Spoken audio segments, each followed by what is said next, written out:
ദൈവനാമത്തിന് മഹത്വം ഉണ്ടാകട്ടെ. ജീവ നേതൃവയിലേക്ക് ഏവരെയും സ്വാഗതം ചെയ്തു കൊള്ളുന്നു. വീണ്ടും ഒരു പ്രാവശ്യം കൂടെ ദൈവജനമായി നിൽക്കുവാൻ കർത്താവ് തന്ന നല്ല സമയത്തിനായി തിരുനാമത്തെ സ്തുതിക്കുന്നു. നാം കഷ്ടത എന്ന വിഷയത്തെ അധികരിച്ച് തുടർച്ചയായി ചിന്തിച്ചുകൊണ്ടിരിക്കുകയായിരുന്നു. 11 വീഡിയോ കഴിഞ്ഞു. ഇത് 12ാമത്തേതാണ്. ഈ വീഡിയോകളിലൂടെ ഇന്നത്തെ തലമുറയ്ക്ക് താല്പര്യമില്ലാത്തതും ഇന്നത്തെ ഉപദേശത്തിന് വിരുദ്ധവുമായ ചില ചിന്തകൾ പങ്കുവയ്ക്കുവാൻ കർത്താവ് സഹായിച്ചു. മനുഷ്യരുടെ ചിന്താഗതി മാറിയാലും ഉപദേശങ്ങൾ ഏതായാലും ദൈവവചനത്തിന് മാറ്റമില്ലല്ലോ. അപ്പോൾ ഈ 12ാമത്തെ വീഡിയോയിലൂടെ ഈ വിഷയം അവസാനിപ്പിക്കാനാണ് ഞാൻ ഉദ്ദേശിക്കുന്നത്. കഷ്ടത ശാപമോ എന്ന് തുടങ്ങി ദൈവവചനത്തിൽ നിന്ന് പ്രത്യേകിച്ച് പുതിയ നിയമത്തിൽ നിന്ന് ധാരാളം വാക്യങ്ങൾ നാം ചിന്തിക്കുകയുണ്ടായി. കഷ്ടത വിശ്വാസിക്ക് കഷ്ടതയുണ്ടാകുമോ? ദൈവം കഷ്ടത അനുവദിക്കുന്നു? ദൈവഹിതപ്രകാരം കഷ്ടത ഉണ്ടാകുന്നു? കഷ്ടതയാൽ ഉള്ള നന്മകൾ എന്തെല്ലാം? കഷ്ടം നേരിടുമ്പോൾ ഒരു ദൈവബദൽ ചെയ്യേണ്ടത് എന്താണ് എന്നീ കാര്യങ്ങളൊക്കെ നാം വിശദമായി ചിന്തിച്ചു.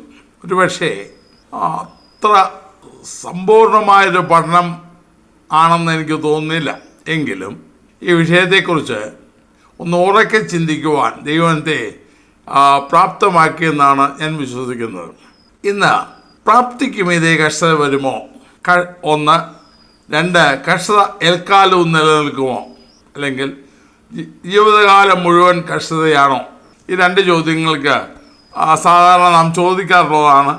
ഇത് രണ്ടിനും ഉത്തരം കണ്ടെത്തുവാനാണ് ഞാൻ ശ്രമിക്കുന്നത്. പ്രാപ്തിക്കും ഇതേ കഷ്ടതയുണ്ടാകുമോ? പൊതുവെ എല്ലാവരും പറയുന്നത് ഉണ്ടാകുകയില്ല, സംഭവിക്കുകയില്ല എന്നൊക്കെയാണ്. എന്നാൽ ദൈവത്തിൻ്റെ വെളിച്ചത്തിൽ അത് സാധ്യം എന്ന് തോന്നുന്നു. ഈ ബന്ധത്തിൽ ഒരു വേദഭാഗം വായിക്കുവാൻ ഞാൻ ആഗ്രഹിക്കുന്നു. 2 കൊരിന്ത്യർ 1-ാം അധ്യായം 8-9 വാക്യങ്ങൾ. സഹോദരന്മാരെ, ആസിയിൽ ഞങ്ങൾക്കുണ്ടായ കഷ്ടം നിങ്ങൾ അറിയാതിരിപ്പാൻ ഞങ്ങൾക്ക് മനസ്സില്ല. ജീവനോടിരിക്കുമോ എന്ന നിരാശ തോന്നുമാറ് ഞങ്ങൾ ശക്തിക്ക് മീതെ അത്യന്തം ഭാരപ്പെട്ടു. അതേ, ഞങ്ങളിൽ അല്ല, മരിച്ചവരെ ഉറപ്പിക്കുന്ന ദൈവത്തിൽ തന്നെ ആശ്രയിപ്പാൻ തക്കവണ്ണം നിങ്ങൾ മരിക്കും എന്ന് ഉള്ളിൽ നിർണയിക്കേണ്ടി വന്നു. പൗലോസ് തൻ്റെ സ്വന്തം അനുഭവത്തിലുള്ളൊരു സംഭവമാണ് ഇവിടെ വിവരിക്കുന്നത്. കൃത്യമായിട്ട് അതെന്താണെന്ന് നമുക്കറിയില്ല. എങ്കിലും തനിക്ക് ആസിയയിൽ വെച്ച് അല്ലെങ്കിൽ ഏഷ്യ മൈനറിൽ വെച്ച് വളരെ കഷ്ടമുണ്ടായെന്ന് മാത്രമല്ല, മരണത്തോളം ഇനി ജീവനോടിരിക്കുമോ എന്ന് നിരാശ തോന്നുമാറ് മരണത്തോളം എത്തുന്ന ഒരു സാഹചര്യം തനിക്കുണ്ടായി. ഒരുപക്ഷേ മറ്റുള്ളവരുടെ ആക്രമണമായിരിക്കാം, അതല്ല എങ്കിൽ എന്തെങ്കിലും മാരക രോഗമായിരിക്കാം, അതല്ല എങ്കിൽ സാത്താൻ നേരിട്ട് അവരെ തകർക്കുവാൻ ശ്രമിച്ചതായിരിക്കും. കൃത്യമായി നമുക്കറിയില്ല. ഏതായാലും ഒരു കാര്യം അറിയാം, ശക്തിക്ക് മീതെ ഭാരപ്പെടത്തക്ക രീതിയിൽ തനിക്ക് കഷ്ടതയുണ്ടായി. ആ 1-ാം അധ്യായത്തിന് 4-ാം വാക്യം മുതൽ താഴോട്ട് നാം വായിക്കുമ്പോൾ പല പ്രാവശ്യം ഓരോ വാക്യത്തിലും കഷ്ടത കഷ്ടത കഷ്ടത എന്ന് ഉപയോഗിച്ചിരിക്കുന്നത് കാണാം. അപ്പോൾ വിശ്വാസിക്ക് കഷ്ടത വരിക മാത്രമല്ല, പ്രാപ്തിക്ക് മീതെ സഹിപ്പാൻ കഴിയാത്തതുപോലെ പ്രതിസന്ധിയും ഉണ്ടാകും എന്നുള്ളത് ഒരു സത്യമാണ്. ഒരുപക്ഷേ എല്ലാവർക്കും അത് നേരിടുകയുമില്ലായിരിക്കാം. പക്ഷേ കഷ്ടം ഉണ്ടാകും എന്നുള്ളത് സത്യമാണ്. പത്രോസിൻ്റെ 1-ാം ലേഖനം 4-ാം അധ്യായം 11-ാം വാക്യത്തിൽ നിങ്ങൾക്ക് പരീക്ഷയ്ക്കായി സംഭവിച്ചിരിക്കുന്ന അഗ്നിശോധനയെങ്കിൽ ഒരു അപൂർവ കാര്യം വന്നുകൂടി എന്ന് വെച്ച് അതിശയിച്ചു പോരുത് എന്ന് പത്രോസ് പറയുന്നു. അവിടെയും അഗ്നിശോധന എന്ന് പറയുമ്പോൾ സാധാരണമായ പരിശോധനയല്ലല്ലോ. അങ്ങനെ നോക്കിയാൽ ദൈവമക്കൾക്ക് ചിലപ്പോൾ പ്രാപ്തിക്ക് മീതെ പരിശോധനയുണ്ടാകാം. എന്താണ് ദൈവം അങ്ങനെ അനുവദിക്കുന്നത്? പൗലോസ് അതിൻ്റെ ഉത്തരവ് ഇവിടെ തന്നെ തരുന്നുണ്ട്. 2 കാര്യമാണ് പറഞ്ഞത്. അതിന് 1-ാം അധ്യായം 4-ാം വാക്യത്തിൽ ഞങ്ങൾ യാതൊരു കഷ്ടത്തിലുമുള്ളവരെ ആശ്വസിപ്പിക്കുവാൻ ശക്തരാകേണ്ടതിന് ഞങ്ങൾക്കുള്ള കഷ്ടത്തിലൊക്കെയും അവൻ ഞങ്ങളെ ആശ്വസിപ്പിക്കുന്നു. യാതൊരു കഷ്ടത്തിലുമുള്ളവരെ, ഏതെങ്കിലും കഷ്ടങ്ങൾ കൂടെ കടന്നു പോകുന്നവരെ ആശ്വസിപ്പിക്കാൻ ഞങ്ങൾ പ്രാപ്തരാകേണ്ടതിന് ദൈവത്തിൻ്റെ ആശ്വാസം ഞങ്ങളുടെ കഷ്ടങ്ങൾ ദൈവം ഞങ്ങളെ ആശ്വസിപ്പിക്കുന്നു. 2:9 അതേ ഞങ്ങളിലല്ല മരിച്ചവരെ ഉറപ്പിക്കുന്ന ദൈവത്തിൽ തന്നെ ആശ്രയിപ്പാൻ തക്കവണ്ണം ഞങ്ങൾ മരിക്കും എന്നുള്ള ഉള്ളത്തിൽ നിർണയിക്കേണ്ടി വന്നു. ദൈവത്തിൽ പൂർണ്ണമായി ശരണപ്പെടുകയും ദൈവം തന്നേലേ ഉള്ളൂ, ദൈവം വഴിയൊരുക്കിയല്ലേ ഉള്ളൂ, ഞങ്ങളുടെ പദ്ധതി എല്ലാം പരാജയപ്പെട്ടു എന്ന്, അല്ലെങ്കിൽ ദൈവത്തിൽ പൂർണ്ണമായി ആശ്രയിപ്പാൻ, മറ്റുള്ളവരെ ആശ്വസിപ്പിക്കുവാൻ ദൈവത്തിൽ ആശ്രയിപ്പാൻ ദൈവം ഇത് ചെയ്യുന്നു. അപ്പോൾ ഏറ്റക്കുറിച്ചിലൂടെ ദൈവമക്കളുടെ ജീവിതത്തിൽ പ്രാപ്തിക്കും ഇതേ കഷ്ടത വരാം. അപ്പോൾ ചില ചോദിക്കും, ഇടയ്ക്ക് എന്നങ്ങ് പറയുകയാണ് 1 കൊരിന്ത്യർ 10:13 മനുഷ്യർക്ക് നടപ്പില്ലാത്ത പരീക്ഷ നിങ്ങൾക്ക് നേരിട്ടിട്ടില്ല, ദൈവം വിശ്വസ്തൻ, നിങ്ങൾക്ക് കഴിയുന്നതിന് മീതെ പരീക്ഷ നേരിടുവാൻ സമ്മതിക്കാതെ നിങ്ങൾക്ക് സഹിപ്പാൻ കഴിയുന്നതിന് പരീക്ഷയോടുകൂടെ അവൻ പോക്കുവഴിയും ഉണ്ടാക്കും. ശരിയാണ്. ഇവിടെ പറയുന്നു പ്രാപ്തിക്കും ഇതേ തരികയില്ല. ആ പരീക്ഷ എന്ന വാക്കിന് പരിശോധന എന്നും അർത്ഥമുണ്ട്, ടെസ്റ്റിംഗ് എന്നും അർത്ഥമുണ്ട് എന്ന് പറയുന്നു. ഇടയ്ക്ക് ഞാൻ പറയട്ടെ, കഷ്ടതയെ സൂചിപ്പിക്കാൻ ഗ്രീക്ക് ഭാഷയിൽ ഏതാണ്ട് 10 വാക്കുകൾ 10 പദങ്ങൾ ഉപയോഗിക്കാറുണ്ട് എന്ന് പറയുന്നത്. എല്ലാം ഒന്നും വിവരിക്കാൻ ഞാൻ ആഗ്രഹിക്കുന്നില്ല, ഇപ്പം നമ്മുടെ ഉദ്ദേശം അതല്ലല്ലോ. അപ്പോൾ ഇങ്ങനെ കഷ്ടങ്ങൾ ഇതെന്താണ് ഈ 1 കൊരിന്ത്യർ 10-ാം 2 കൊരിന്ത്യർ 1-ാം പറഞ്ഞ വ്യത്യാസം എന്താണ്? ഒന്ന് ശക്തിക്ക് മീതെ ഭാരപ്പെട്ടു എന്ന് പറയുന്നു, അല്ലെങ്കിൽ സ്വന്തം പ്രാപ്തിക്ക് മീതെ ഭാരപ്പെട്ടു, അപ്പുറത്ത് സഹിപ്പാൻ കഴിയേണ്ടതിന് പ്രാപ്തിക്ക് മീതെ തരത്തില്ല എന്നും പറയുന്നു. വ്യത്യാസം എന്താണ്? ഞാൻ സാധാരണ കൊടുക്കുന്ന ഒരു വിശദീകരണമുണ്ട്. 1 കൊരിന്ത്യർ വായിച്ചാൽ ഇവിടെ പറയുന്ന കാര്യം ശ്രദ്ധിക്കണം. 1 കൊരിന്ത്യർ നിങ്ങൾക്കെന്നാണ് പറയുന്നത്, 2 കൊരിന്ത്യർ ഞങ്ങൾക്കുണ്ടായിരുന്ന പൗലോസിനുണ്ടായ അനുഭവമാണ് പറയുന്നത്. അപ്പോൾ കൊരിന്ത്യർ 1-ാം ലേഖനത്തിൽ അവർക്ക് 10-ാം അധ്യായത്തിനകത്ത് എഴുതിയപ്പോൾ നമുക്ക് 3-ാം അധ്യായത്തിൻ്റെ ആദ്യ ഭാഗം കൂടെ നോക്കാം. അവരുടെ അവസ്ഥ എന്താണ്? കൃപാവരമൊക്കെ ഉണ്ടായിരുന്നു, വലിയ വലിയ ആത്മീയമായിട്ട് വലിയ അനുഭവങ്ങളുണ്ടെന്ന് അവർ പറയുന്നേ. പക്ഷേ ആ ലേഖനം മുഴുവൻ വായിച്ചാൽ അവരുടെ ഇടയ്ക്കുള്ള ഒത്തിരി പോരായ്മകൾ, ഒത്തിരി കുഴപ്പങ്ങൾ നമുക്ക് കാണാം. ചുരുക്കത്തിൽ 3-ാം അധ്യായത്തിൻ്റെ 2-ാം വാക്യം നമ്മൾ വായിച്ചാൽ അവർ ആത്മീയ ശിശുക്കളായിരുന്നു.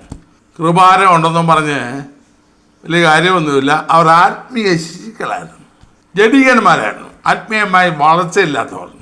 അപ്പം ഞാനതൊന്ന് നിർവചനം കൊടുക്കുന്നത്, ഞാൻ പറയുന്ന വിശദീകരണം കൊടുക്കുന്നത് ഇങ്ങനെയാണ്. ഇപ്പോൾ ഒരു 5 വയസ്സുകാരൻ്റെ തലയിൽ ഒരു സിമൻറ്റ് ചാക്ക് ആരും പിടിച്ചു വെച്ച് കൊടുക്കില്ല, അവനെ കണ്ടോ പറ്റുന്നതെന്ന് എല്ലാവർക്കും അറിയാം. എന്നാൽ വളർച്ചയെത്തിയ ഒരാൾക്ക്, അത് ഒരു 10-25 വയസ്സുള്ള അല്ലെങ്കിൽ ഒരു 10-20 വയസ്സെങ്കിലും ഉള്ള ഒരാളിൻ്റെ തലയിൽ ആ ചാക്ക് പിടിച്ചു വെച്ച് കൊടുത്താൽ നിസ്സാരമായി കൊണ്ടുപോകും. കാരണം അവനുള്ള ആരോഗ്യവും വളർച്ചയും പക്വതയുമായി. ഇതുപോലെ ആത്മീയ ശിശുക്കൾക്ക് കൂടുതൽ അടി കൊടുത്താൽ അവർ പോവുകയുള്ളൂ, അല്ലെങ്കിൽ തളർന്നു പോകത്തുള്ളൂ എന്ന് ദൈവത്തിനും അറിയാം. എന്നാൽ ഇവിടെ പറയുന്ന പൗലോസ് ദൈവകൃപ അനുഭവിച്ച ദൈവത്തിന് ശേഷ മർമ്മങ്ങൾ പ്രാപിച്ച് ദൈവിക വിടുതലിന് സാക്ഷിയായ അനേകരെ നീതിയിലേക്ക് നടത്തുന്ന ദൈവകൃപയുടെ ആഴങ്ങൾ അറിഞ്ഞ മനുഷ്യൻ പറയുന്നു, ഞങ്ങൾക്ക് പ്രാപ്തിക്കും ഇതേ ഭാരമുണ്ടായി. അപ്പോൾ ആത്മീയമായി നാം വളർന്നവരെങ്കിൽ, നമ്മുടെ ആത്മീയമായി നമുക്ക് ശക്തി ഉണ്ടെങ്കിൽ തീർച്ചയായിട്ടും അതിനനുസരിച്ച് പോരാട്ടവും നമുക്കുണ്ടാകാം. വേദപുസ്തകത്തിൽ പലയിടത്തായിട്ട് പല ഭക്തന്മാർക്കും പ്രാപ്തിക്ക് മീതെ പോരാട്ടമുണ്ടായതായിട്ടും നമുക്ക് കാണാം. യോബിൻ്റെ കാര്യം തന്നെ നമുക്കെടുക്കാം. വേദപുസ്തക ചരിത്രത്തിൽ ആദ്യം എഴുതിയ പുസ്തകം യോബിൻ്റെതാണെന്ന് പറയപ്പെടുന്നു. അങ്ങനെയെങ്കിൽ യോബിൻ്റെ അനുഭവം തന്നെ നമുക്ക് കാണാം. യോബിനുണ്ടായ കഷ്ടം വർണ്ണനാതീതമാണല്ലോ. അവൻ്റെ മക്കൾ നഷ്ടപ്പെട്ടു, വസ്തുവകകൾ നഷ്ടപ്പെട്ടു, മാത്രമല്ല അവൻ്റെ ശരീരത്തെ രോഗം കാർന്നു നിന്ന അവസ്ഥയിലായി. അതുമാത്രമല്ല അവൻ്റെ ഭാര്യ അവനെ തള്ളിപ്പറഞ്ഞു. അവനെ ആശ്വസിപ്പിക്കാൻ വന്ന സ്നേഹിതന്മാർ അവസാനം കൂരമ്പ് പോലുള്ള വാക്കുകൾ കൊണ്ട് അവനെ മുറിവേൽപ്പിക്കാൻ തുടങ്ങി. ഇതെല്ലാമായിട്ടും യോബ് പിടിച്ചു നിന്നു. അതിൻ്റെ ആത്യന്തിക ഫലം എന്തെന്ന് യാക്കോബ് 5-ാം അധ്യായത്തിൽ പറഞ്ഞിട്ടുള്ളൂ. യോബിൻ്റെ സഹിഷ്ണുത നിങ്ങൾ കേട്ടും കർത്താവ് വരുത്തിയ അവസ്ഥാനം കണ്ടുവരിക്കുന്നു. യോബ് വളരെ കഷ്ടം അനുഭവിച്ചു. പക്ഷേ പറഞ്ഞു തീരാത്ത, വർണ്ണിക്കാനാവാത്ത രീതിയിൽ എത്ര നാൾ നീണ്ടതെന്ന് നമുക്ക് അറിയത്തില്ല. പക്ഷേ കഷ്ടതയിൽ കൂടെ അവൻ കടന്നുപോയി. ഇത് മാത്രമല്ല, മറ്റ് പലരുടെയും ജീവൻ നോക്കിയാൽ പ്രാപ്തിക്കും ഇതേ ഉണ്ടായിട്ടുണ്ട്. ഒരു ദാവീദിൻ്റെ ഒരു അനുഭവം. ദാവീദ് വളരെ കഷ്ടങ്ങൾ കൂടെ കടന്നുപോയൊരു മനുഷ്യനാണ്. എന്നാൽ ദാവീദിൻ്റെ ഒരു അനുഭവം പ്രത്യേക ശ്രദ്ധയെ ആകർഷിച്ചു. 1 ശമൂവേൽ 30-ാം അധ്യായത്തിൽ അതുണ്ട്. ഫിലിസ്തീനോടുകൂടെ ഇസ്രായേലിനെതിരെ യുദ്ധത്തിന് പോയിട്ട് ഫിലിസ്തീർ അവനെ കൂടെ കൂടാതെ അവസാനം തിരിച്ചു വിട്ടു. അപ്പോൾ അന്ന് സിക്ലാഗിലാണ് അവൻ താമസിക്കുന്നത്. അവനോട് കൂടി 600 പേരുള്ള ഒരു സംഘമുണ്ട്. അവർ തിരിച്ചു വന്നു. യുദ്ധകാലത്ത് നിന്ന് യുദ്ധം ചെയ്യാതെ തിരിച്ചു വന്നു. ഇടയ്ക്ക് പറയട്ടെ, ഫിലിസ്തീൻ രാജാവായ ആഗീഷിൻ്റെ വിശ്വസ്ത സേവനായിരുന്നു ദാവീദ്. അതുകൊണ്ടാണ് അവനെ കൊണ്ടുപോയത്. എന്നാൽ മറ്റുള്ളവർക്ക് അവനോട് സഹായിക്കാൻ മനസ്സില്ലാത്തതുകൊണ്ട് തിരിച്ചു വിട്ടു. അവർ തിരിച്ച് സിക്ലാഗിൽ വന്നു കഴിഞ്ഞപ്പോൾ ഒന്നുമില്ലാത്ത, അല്ലെങ്കിൽ അവർ താമസിച്ചിരുന്ന വീട് മുഴുവൻ തീ വെച്ച് അയച്ചിട്ടിരിക്കുന്നു. മാത്രമല്ല അവരുടെ മക്കളെ, ഭാര്യമാരെ എല്ലാം പിടിച്ചുകൊണ്ടുപോയി. ചുരുക്കി പറഞ്ഞാൽ ഉടുതുണിക്ക് മറുതുണിയില്ലാത്ത സാഹചര്യം അവർക്കുണ്ടായി. എല്ലാം നഷ്ടപ്പെട്ടു. അവിടെ എഴുതിയിരിക്കുന്ന 4-ാം വാക്യത്തിലുണ്ട്, കരയാൻ ബലമില്ലാതാകുവോളം അവർ കരഞ്ഞു. സാധാരണ എല്ലാം നഷ്ടപ്പെടുമ്പോൾ മനുഷ്യർക്കുള്ള സ്വഭാവമാണല്ലോ പാവിട്ട് നിലവിളിക്കുക. നിസ്സഹായരായി. അവരുടെ നേട്ടമെല്ലാം നിർമൂലമായി, എല്ലാം പോയി. എന്നാൽ ദാവീദിന് കുറെ കൂടെ പ്രശ്നമുണ്ടായി. അതായത് അടുത്ത വാക്യത്തിൽ വായിച്ചാൽ, അവനെ കല്ലെറിയണം എന്നവർ പറഞ്ഞു. അവരെ ആരാണെന്നോ അപ്പുറത്ത് മുൻവാക്യങ്ങളിൽ കാണാം, അല്ലെങ്കിൽ മുന്നാധ്യായങ്ങളിൽ. കടമുള്ളവർ, ഞെരുക്കമുള്ളവർ, സന്തുഷ്ടിയില്ലാത്തവർ എന്നിവർ അവൻ്റെ കൂടെ കൂടി അവൻ അവർക്ക് തലവനായി എന്ന് വരത്ത് എഴുതിയിട്ടുണ്ട്. അല്ലെങ്കിൽ ഗതികെട്ട് നാട്ടിൽ നിൽക്കാൻ വയ്യാത്ത പുള്ളികളെല്ലാം ദാവീദിൻ്റെ കൂടെ കൂടി ദാവീദ് അവർക്ക് തലവനായി. ചുരുക്കി പറഞ്ഞാൽ വീരനായ ദാവീദിനോട് കൂടിയപ്പോൾ അവരും വീരന്മാരായി. പോട്ടെ. പക്ഷേ ഇപ്പോൾ വന്നപ്പോൾ എന്ത് പറ്റി? എല്ലാവരും കൂടെ അവനെതിരെ തിരിഞ്ഞു. ദാവീദ് വലിയ കഷ്ടത്തിലായി. അവിടെ എഴുതിയിരിക്കുന്ന ഒരു വാക്ക് എന്നെ നിരന്തരം ധൈര്യപ്പെടുന്നതാണ്. അവർ അവനെ കല്ലെറിയുമെന്ന് പറഞ്ഞപ്പോൾ എല്ലാവരും അവനെതിരായി മാറിയപ്പോൾ, എല്ലാം നഷ്ടപ്പെട്ടപ്പോൾ ദാവീദോ തൻ്റെ ദൈവമായ യഹോവയിൽ ധൈര്യപ്പെട്ടു. ദൈവമായ യഹോവയിൽ ധൈര്യപ്പെട്ടു. ശേഷം ചരിത്രം 30-ാം അധ്യായം വായിക്കുമ്പോൾ ഏതാണ്ട് അതിൻ്റെ 12-ാം വാക്യത്തിലേക്ക് വരുമ്പോൾ നമുക്കിങ്ങനെ കാണാം, ദാവീദ് തനിക്കുള്ളതെല്ലാം നഷ്ടപ്പെട്ടതെല്ലാം വീണ്ടെടുത്ത്, ഒന്നും വീണ്ടെടുത്ത് മാത്രമല്ല കൊള്ളയും കൂടെ അവന് കിട്ടുവാൻ കാരണമായി. ഒന്നും നഷ്ടമാകാതെ സർവ്വവും അവൻ വീണ്ടെടുത്തു. നോക്കിയോണേ, ആ സാഹചര്യത്തിൽ ആരെയും മനസ്സിലിഞ്ഞു പോകുന്ന, തളർന്നു പോകുന്ന സാഹചര്യത്തിലും ദാവീദ് കർത്താവിൽ ധൈര്യപ്പെട്ടു. പൗലോസോട് പറയുന്നു, ഞങ്ങൾ ദൈവത്തിൽ ആശ്രയിച്ചു. മരിച്ചവരെ ഉറപ്പിക്കുന്ന ദൈവത്തിൽ ഞങ്ങൾ ആശ്രയിച്ചു. ദാവീദ് യഹോവയിൽ ധൈര്യപ്പെട്ടു. അവൻ്റെ പിന്നീട് ചരിത്രം, ശദ്രക്ക്, മേശക്ക്, അബേദ്നെഗോ, നെബൂഖദ്നേസർ കണ്ണുരുട്ടി അവൻ്റെ മോഹഭാവം മാറി. അവൻ്റെ ബിംബത്തെ നമസ്കരിക്കാത്തതുകൊണ്ട്. എന്നാൽ ആ കണ്ണുരുട്ടൊന്നും കണ്ടപ്പോൾ അവർ കുലുങ്ങിയില്ല. കുറച്ച് കഴിഞ്ഞപ്പോൾ ചൂള 7 മടങ്ങ് ചൂട് പിടിപ്പിച്ചു. അവരെ കൊണ്ട് തീയിലിട്ടു. സാധാരണ ഈ അഗ്നിശോധന എന്ന പത്രോസ് പറഞ്ഞതുപോലെ അതികഠിനമായ അഗ്നിശോധന. പക്ഷേ തീയെ സൃഷ്ടിച്ചവൻ അവൻ തീയുടെ നടുവിൽ ഇറങ്ങി വന്നു. ശേഷം ചരിത്രം, ദൈവത്തിൽ മരണത്തെ പോലും ഭാവിക്കാതെ ചുട്ടുകൊല്ലെന്ന് പറഞ്ഞ ശത്രുവിൻ്റെ മുൻപിൽ ഞങ്ങളുടെ ദൈവം ഞങ്ങളെ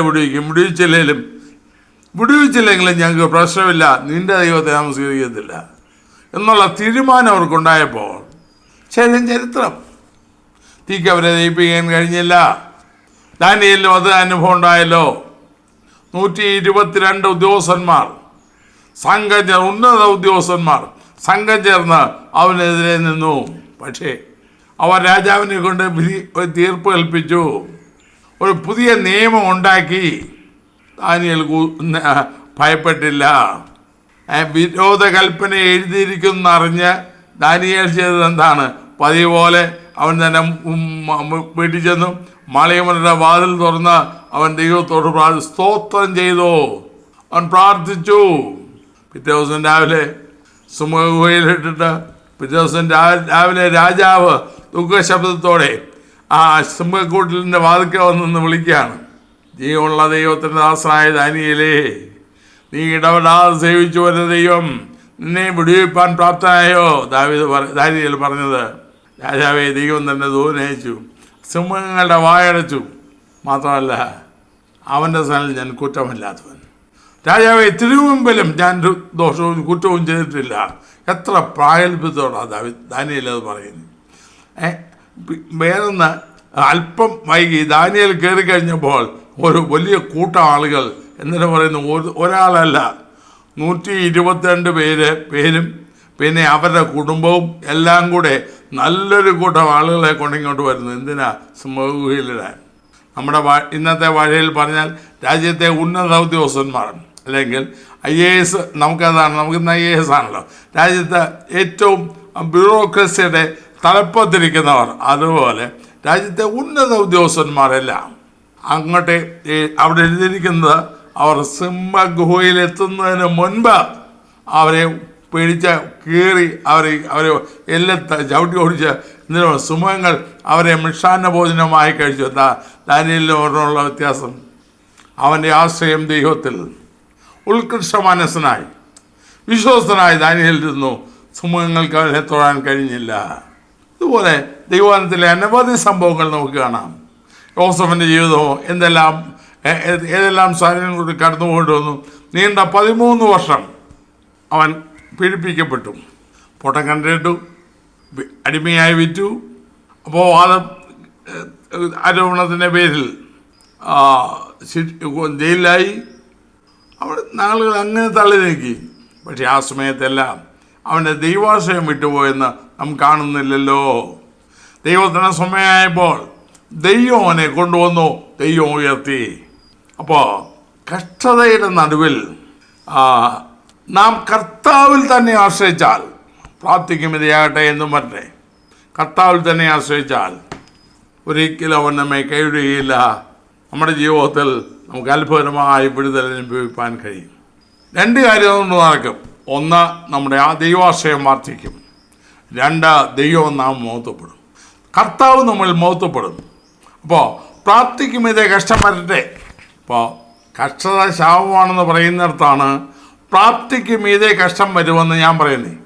ദൈവം അനുവദിക്കും. ഈ വാറൻ വെയ്സ്ബി എന്ന് പറഞ്ഞ ദൈവദാസൻ പ്രസ്തുതനായി നിത്യതയിൽ വിശ്രമിക്കുന്നു. അദ്ദേഹത്തെ വിശേഷിപ്പിച്ചിരുന്നത് പാസ്റ്റർമാരുടെ പാസ്റ്റർ എന്നാണ്. ധന്യനായൊരു മനുഷ്യൻ. അദ്ദേഹത്തിന് അനേക ഗ്രന്ഥങ്ങൾ എനിക്ക് വായിക്കുവാനായിട്ടുണ്ട്. അതിൽ പലരും പുള്ളി പറയുന്നേ, ദൈവം പരിശോധനയെ അനുവദിച്ചാൽ, അതിൽ കൂടെ നമ്മെ കടത്തിവിട്ടാൽ, അവൻ്റെ കണ്ണ് ടെമ്പറേച്ചറില്ല, അല്ലെങ്കിൽ ഊഷ്മാവ് എത്ര ആയെന്ന് നോക്കിക്കൊണ്ടിരിക്കുക. അവൻ്റെ കയ്യ് തെർമോസ്റ്റാറ്റില്ല. അതിനർത്ഥം 1 സെക്കൻഡ് ദൈവത്തിൻ്റെ അളവുകൾ, നമ്മുടെ അല്ല, ദൈവത്തിൻ്റെ അളവുകളിനപ്പുറം 1 സെക്കൻഡ് നമ്മെ പീഡിപ്പിക്കുവാൻ, അല്ലെങ്കിൽ പ്രശ്നങ്ങൾ നമ്മുടെ മേൽ വരുവാൻ, നമ്മെ കീഴ്പ്പെടുത്തുവാൻ ദൈവം അനുവദിക്കത്തില്ല. അപ്പോൾ ഒരു കാര്യം ഉറപ്പാണ്, പ്രാപ്തിക്കും ഇതേ കഷ്ടത വരും. എൻ്റെ ജീവിതത്തിൽ പല സംഭവങ്ങളുണ്ടായിട്ടുണ്ട്, പല അനുഭവങ്ങൾ. ഞാൻ ഒരു സംഭവം മാത്രം പറയട്ടെ. 1986 അവസാനം ഞാൻ ശുശ്രൂഷിച്ചുകൊണ്ടിരുന്ന 6 വർഷമായി, 6 പരം വർഷമായി ശുശ്രൂഷിച്ചുകൊണ്ടിരുന്ന സഭയോട് എന്തോ അവർക്ക് എന്നിൽ അല്പം താല്പര്യക്കുറവ് തോന്നി. ഞാൻ അപ്പോഴും ചിന്തിക്കുന്നു, നമ്മളെന്തിനാണ് പ്രശ്നം തേക്കുന്നത്? പലരും സഭകളിൽ പ്രശ്നം ഉണ്ടായാൽ ഉടനെ 4 പേരെ കൂട്ടി ഒരു ഗ്രൂപ്പ് ഉണ്ടാക്കി അപ്പുറത്ത് അല്ലെങ്കിൽ താമസ സ്ഥലത്തു നിന്ന് ഇറങ്ങാതെ കേസ് കൊടുക്കാനും മറ്റു പലതിനും പോകുന്നത്. എന്നെ വിളിച്ചത് കർത്താവ് ആയതുകൊണ്ട് കർത്താവിനെ പോറ്റുമെന്ന് എനിക്കറിയാം. എന്ത് ചെയ്യണമെന്ന് എനിക്കറിയത്തില്ല, കാരണം എൻ്റെ കയ്യിൽ കാശ് ഒന്നുമില്ല. അപ്പോൾ ദിവസം കാത്തിരുന്ന് അല്പനാളുകൾ ഉപസിച്ചു. കർത്താവ് ഞാൻ എന്താ ചെയ്യേണ്ടത്? അവസാനം ഏതാണ്ട് ചില നാളുകൾക്ക് ശേഷം ദൈവത്തിൻ്റെ ആത്മാവ് എനിക്കൊരു സിഗ്നൽ തന്നു, നീ ഇറങ്ങിക്കോ. 5 വയസ്സായില്ല, എങ്ങോട്ട് പോകണമെന്ന് അറിയത്തില്ല, ആദരിക്കാൻ ഒരാളില്ല. അങ്ങനെ ഇരിക്കുന്ന സാഹചര്യത്തിൽ ഞാൻ ഇറങ്ങാൻ തീരുമാനിച്ചു. 1987 ജനുവരി മാസം അവസാനം ശുശ്രൂഷിക്കുന്ന സഭയിൽ നിന്ന് യാത്രയപ്പൊന്നും കിട്ടിയില്ല. വേണ്ട, ഞാൻ സന്തോഷമായിട്ട് അവർക്കെല്ലാം കൈ കൊടുത്ത് അവിടുന്ന് പിരിഞ്ഞു. ഒരു വാടക വീടെടുത്ത് അങ്ങോട്ട് മാറി. അവിടെ ഇരുന്നുകൊണ്ട് പ്രാർത്ഥിച്ചു, കർത്താവേ, എനിക്ക് വാടക കൊടുക്കാൻ നിവർത്തിയില്ല, ഞാൻ ആരുടെയും മുഖത്ത് നോക്കത്തുമില്ല, നിൻ്റെ മുഖത്ത് നോക്കി ഇറങ്ങി നീ എന്നെ നടത്തണേ. 6 പേരുടെ കാര്യം ആ സമയത്ത് നടക്കണം. ഏലിയാവിനെ കാക്കയെ കൊണ്ട് പോറ്റുന്ന പോലെ ദൈവനെ നടത്തി. മാത്രമല്ല 3 മാസത്തിനുള്ളിൽ അത്ഭുതകരമായി അല്പം സ്ഥലം വാങ്ങുവാൻ കർത്താവ് സഹായിച്ചു. വിദേശത്തൊന്നും ഒരു ലെറ്റർ വായിച്ചിട്ടല്ല, എനിക്കങ്ങനെ ബന്ധമൊന്നുമില്ലായിരുന്നു ആരോടും. ഇതിനിടയ്ക്ക് ഒരു സംഭവം ഉണ്ടായി. ഒരു സഹോദരൻ അദ്ദേഹത്തിന് വീട്ടിൽ നിന്ന്, ഞാൻ അദ്ദേഹത്തിന് എഴുതിയില്ല, വീട്ടിൽ നിന്ന് ഞാൻ അനുഭവിക്കുന്ന പ്രതികൂല സാഹചര്യം മനസ്സിലാക്കിയിട്ട് എന്നെ ഗൾഫിൽ ജോലി ചെയ്യുന്ന എന്നെ ആത്മാർത്ഥമായി സ്നേഹിക്കുന്ന ഒരു സഹോദരൻ. എന്നാൽ ഞാൻ അദ്ദേഹത്തെ ഒരാവശ്യവും പറഞ്ഞ് ബുദ്ധിമുട്ടിച്ചിട്ടില്ല. എനിക്ക് മാസം തോറും ഒരു ചെറിയ തുക, ഇന്ന് ചെറുതാണ് പക്ഷേ അന്ന് വലുതാണ്, അയച്ചു തരാമെന്നും പറഞ്ഞ് എനിക്ക് കത്തും. മാത്രമല്ല ആദ്യമായിട്ട് ഒരു 500 രൂപയും കൂടി എനിക്ക് അയച്ചു തന്നു. 6 വർഷമായി ഞാൻ വിൽക്കാൻ ശ്രമിച്ച അല്പസ്ഥലം കന്യാകുമാരി ജില്ലയിൽ എൻ്റെ പിതാവിൻ്റെ വകയായിട്ടുണ്ടായിരുന്നു. അത് അത്ഭുതകരമായി ഒരാൾ വന്ന് വാങ്ങി, അല്പം പൈസ കാശ് കിട്ടി. അതുകൊണ്ട് തൃശ്ശൂർ തന്നെ അല്പ സ്ഥലം വാങ്ങിച്ചു. ഒരു താമസ സൗകര്യം ഒരുക്കി ഞങ്ങൾ അങ്ങോട്ട് മാറി. കൃപയാൽ ഉണ്ടായിരുന്ന പിന്നീടുള്ള നാളുകളെല്ലാം ദൈവികമായി ഉയർച്ച കാണുവാൻ കർത്താവിനിക്കിടയാക്കി. കൃപയാൽ കർത്താവ് അത്ഭുതമായി നടത്തി. അതെനിക്ക് വർണ്ണിക്കാൻ സാധ്യമല്ല. അന്നും കർത്താവിൽ മാത്രം ആശ്രയിച്ചു. ഞാൻ അറിയാത്ത മേഖലകളിൽ കൂടെ കർത്താവിനെ നടത്തി. വാസ്തവത്തിൽ അങ്ങനെ ഒരു സാഹചര്യത്തിൽ ദൈവം എന്നെ ആക്കിയത് എനിക്ക് പിറുപിറുക്കാനല്ല, പിന്നെയോ തൻ്റെ മഹത്വവും ധന്യതയും എന്നിൽ വെളിപ്പെടുത്താനായിരുന്നു.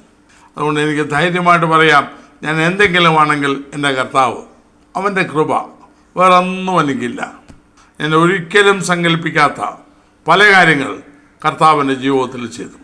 അവനിൽ മാത്രം ഇന്നും അഹങ്കാരം പറയുന്നില്ല, ഞാൻ പ്രശംസിക്കുന്നുമില്ല, അത് പറഞ്ഞിട്ട് കാര്യമില്ല. ഏതാണ്ട് 11 വിദേശയാത്ര ഞാൻ നടത്തിയിട്ടുണ്ട്. എങ്കിലും ഒരു കാര്യത്തിലും ആശ്രയിക്കാതെ, എൻ്റെ ആവശ്യം ഒരു വ്യക്തിയോടും പറയാതെ കർത്താവിൽ മാത്രം ആശ്രയിച്ച് ജീവിപ്പാൻ കർത്താവ് ഇന്നയോളം സഹായിച്ചു. അപ്പോൾ പ്രാപ്തിക്ക് മീതെ പ്രതിസന്ധി ദൈവം അനുവദിച്ചാൽ, നാം പാടുന്നതുകൊണ്ട് കാര്യമില്ല, പരീക്ഷ എൻ്റെ ദൈവം അനുവദിച്ചാൽ പരിഹാരം എനിക്കായി ഒരുക്കിയിട്ടുണ്ടെന്ന് പാടുന്നതുകൊണ്ട് മാത്രമായില്ല, പ്രായബദ്ധതയോടെ കർത്താവിൽ ആശ്രയിച്ച്. പൗലോസ് പറയുന്നുണ്ട്, ഞങ്ങൾ പ്രാപ്തിക്ക് മീതെ അത്യന്തം ഭാരപ്പെട്ടു, പക്ഷേ എങ്കിലും ഞങ്ങൾ ദൈവത്തിൽ ആശ്രയിച്ചു, മരിച്ചാലും അവൻ ഓർപ്പിക്കുന്നവനാണെന്നുള്ള വിശ്വാസം ഞങ്ങൾക്കുണ്ടായിരുന്നു. ഇത്ര അടുത്ത വാക്യം ഇതാണ്, ഇത്ര ഭയങ്കര മരണത്തിൽ നിന്ന് ദൈവം ഞങ്ങളെ വിടുവിക്കുകയും ചെയ്യും, അവൻ മേലാലും വിടുവിക്കും. അപ്പോൾ നമ്മുടെ ജീവിതത്തിൽ പ്രാപ്തിക്ക് മീതെ പരീക്ഷ വന്നാലും പരിശോധന വന്നാലും കർത്താവിൽ ആശ്രയിക്കുക, കർത്താവിൽ ചാരുക, അവൻ്റെ മുഖത്ത് നോക്കുക, അവൻ്റെ കരങ്ങളിൽ ആശ്രയിക്കുക. തീർച്ചയായിട്ടും നാം ചിന്തിച്ച പല സംഭവങ്ങളിലും അവർ ആരുടെയും ജീവിതത്തിൽ പരിശോധന അവർക്ക് നഷ്ടത്തിന് കാരണമായില്ല, പ്രൊമോഷനെ കാരണമായല്ലോ, ഉയർച്ചയ്ക്ക് കാരണമായല്ലോ, നന്മയ്ക്ക് കാരണമായല്ലോ. കാരണം ദൈവം വിശ്വസ്തൻ.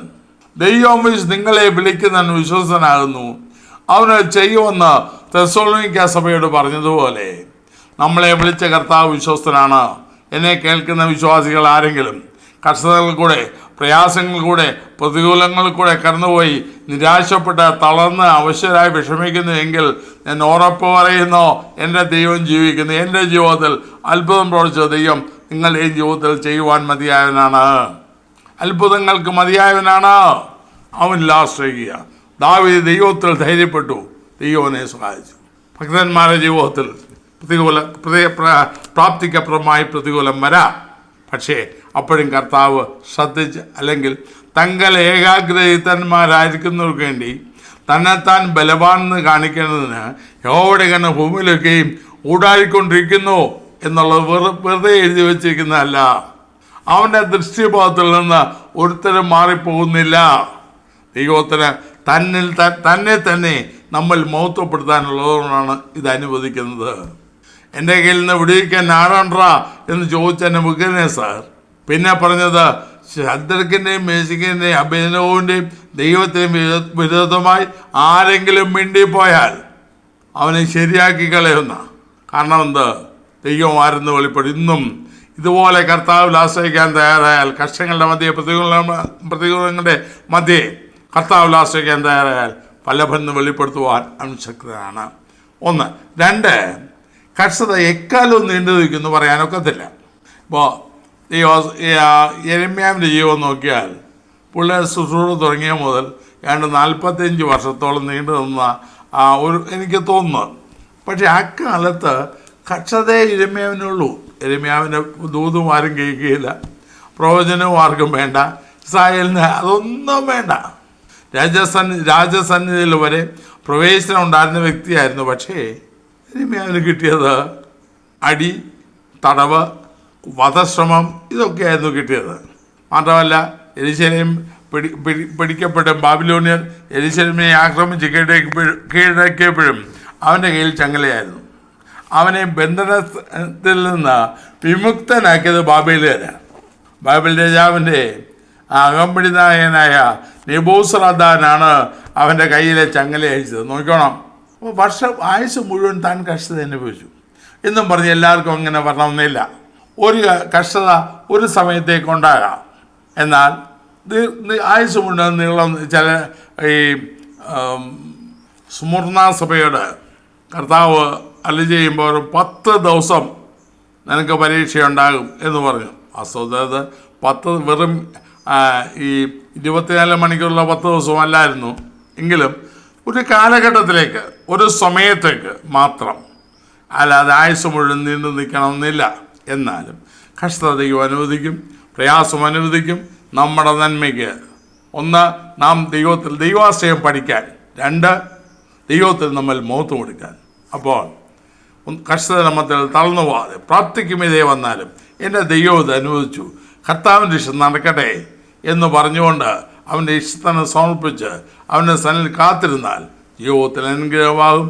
ആകയാൽ തളർന്നു പോകാതെ, മഹാപ്രതിഫലമുള്ള ധൈര്യം തള്ളിക്കളയാതെ, വിശ്വാസത്തിൽ ഉറച്ച് ദൈവത്തിൽ ആശ്രയിച്ച്, വിശ്വാസം വിട്ടുവിടാതെ, കുഴഞ്ഞു പോകാതെ കഷ്ടതയിൽ ഉറച്ചു നിൽക്കാം. കർത്താവ് നമ്മെ മാനിക്കും. ദൈവം നാം മഹത്വപ്പെടും. ദൈവം സഹായിക്കട്ടെ. പ്രാർത്ഥിക്കാം. കർത്താവേ, സ്നേഹവനായ സ്വർഗപിതാവേ, പ്രാപ്തിക്കുമ്പോഴേ കഷ്ടത വരുമെന്നുള്ള വിഷയവും ചിന്തിപ്പാൻ അവിടെ ഞങ്ങൾക്കിടയാക്കിയല്ലോ. അതാ കർത്താവെ, എന്നെ കേൾക്കുന്ന ആരെങ്കിലും താങ്ങുവാൻ കഴിയാത്ത പ്രശ്നങ്ങളിൽ കൂടെ കടന്നു പോകുന്നെങ്കിൽ അതാ അവരെ ആശ്വസിപ്പിക്കണമേ, ധൈര്യപ്പെടുത്തണമേ. അങ്ങിൽ ആശ്രയിച്ച് അങ്ങിൽ നിന്ന് വിടുതൽ കണ്ടെത്തുവാൻ അവർക്ക് ഇടയാക്കുമാറാണമേ എന്ന് പ്രാർത്ഥിക്കുന്നു. ദൈവത്തിൻ്റെ ആത്മാവ് വ്യക്തികളോട് ഇടപെടുമാറാകണമേ. കരങ്ങളെല്ലാവരെയും ഏൽപ്പിക്കണം. യേശു ക്രിസ്തുവിന്റെ നാമത്തിൽ പിതാവേ, ആമേൻ.